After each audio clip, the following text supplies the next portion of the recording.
it happened. It's fantastic here. So I have one more question. You said you've been studying space since you were young. What are you majoring in now? Are you studying science? Actually, the plan was to do a double major of astronomy and physics, and hopefully maybe do some of that work myself one day. Awesome. Come work with NASA. We'll look for you. Thank you so much. Thank you very much. All right. Let's find somebody else. You want to come on up? Come on over. Sure. Tell me your name. Oh, my name is Amanda Anium. I'm a rising junior in the Honors College at CFC. I'm sorry, no, you didn't ask that, but. But I was going to. That was exactly what I was going to ask. You're like a mind reader. I know. Do you know what my next question's going to be? How was my experience? It was amazing. I felt a total unity with the world. I did. That is fantastic. So I have a question. What are you going to do with your eclipse glasses now? I think maybe as a souvenir for my grandchildren. I think that's what I would do with my glasses. You're going to be like, let me tell you, kids, this is where I was on August 21st, 2017. Exactly.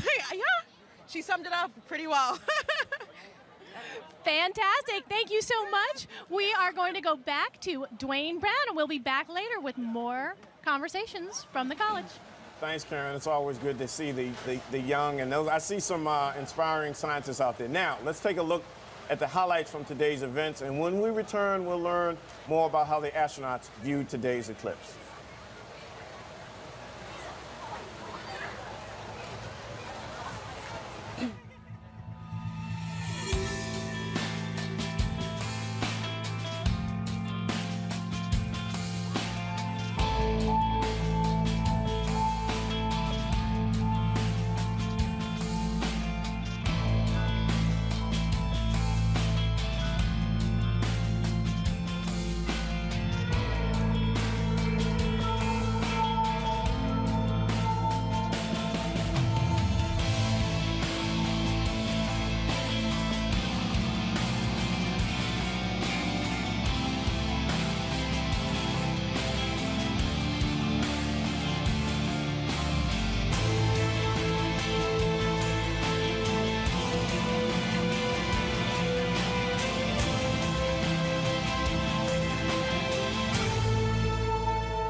Okay, through the eyes of NASA, only here are we bringing you the International Space Station live. It's traveling at 17,500 miles per hour as it orbits Earth.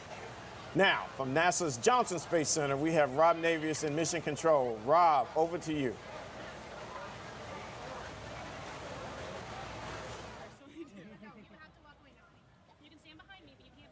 And welcome to Mission Control here in Houston. About 40 minutes ago, the 6 residents of the International Space Station flew over southern Canada, south of Hudson Bay, at an altitude of 252 statute miles, with a very, very unique view of today's solar eclipse.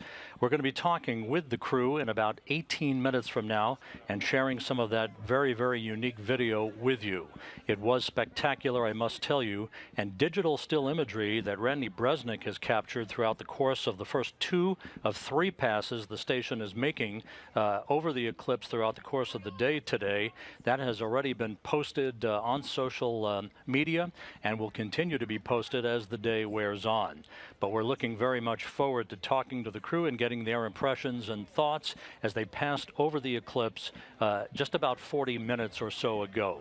So we'll be back to you in just a few minutes with the crew of Expedition 52 aboard the International Space Station. For now, back to you in Charleston, Dwayne. Thank you, Rob. And coming up later in the show, we'll have another unique eclipse view from space. We'll have imagery from NASA's Solar Dynamics Observatory. It's also about to see an eclipse.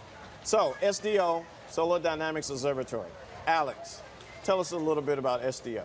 Well, SDO is one of NASA's heliophysics fleet.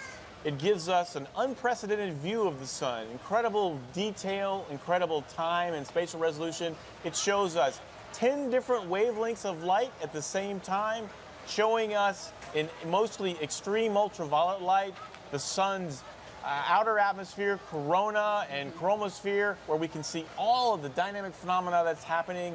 It is putting down almost 2 terabytes of data a day, giving us these unbelievable views of solar eruptions, solar prominences, solar flares, and all of the activity in the sun that drives space weather, what Yari spends her days studying.